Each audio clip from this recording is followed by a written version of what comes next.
కొమరం భీం జిల్లా జైనూరు మండలం జంగాం గ్రామంలో ఉప ముఖ్యమంత్రి భట్టి విక్రమార్క పర్యటించారు.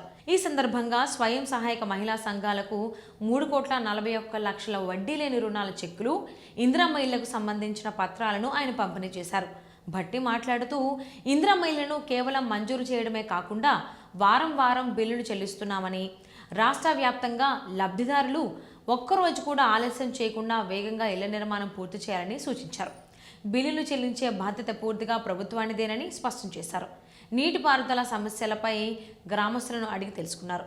బ్రిడ్జి నిర్మాణం, ఇతర పనులు త్వరలో పూర్తి చేసే దిశగా చర్యలు తీసుకుంటున్నామని తెలిపారు.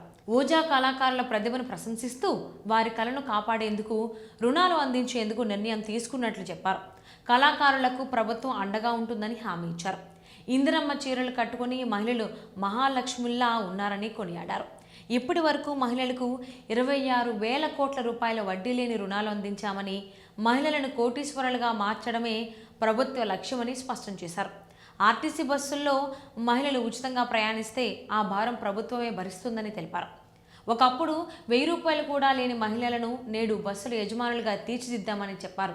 చెప్పినట్లుగానే ధరణిని తొలగించి భూభారతి తీసుకొచ్చామని గుర్తు చేశారు.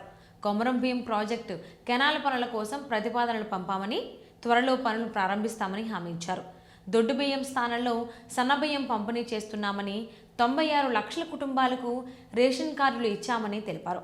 విద్యుత్ శాఖ అధికారులు పొలం బాట, ప్రజాబాట కార్యక్రమం ద్వారా సమస్యలు పరిష్కరిస్తారని, అవసరమైతే 1912 నెంబర్కు ఫోన్ చేయాలని సూచించారు. 108 తరహాలో ప్రాంతీయ సమస్యల పరిష్కారానికి అంబులెన్స్ సేవలు కూడా అందుబాటులోకి వస్తాయని భట్టి తెలిపారు.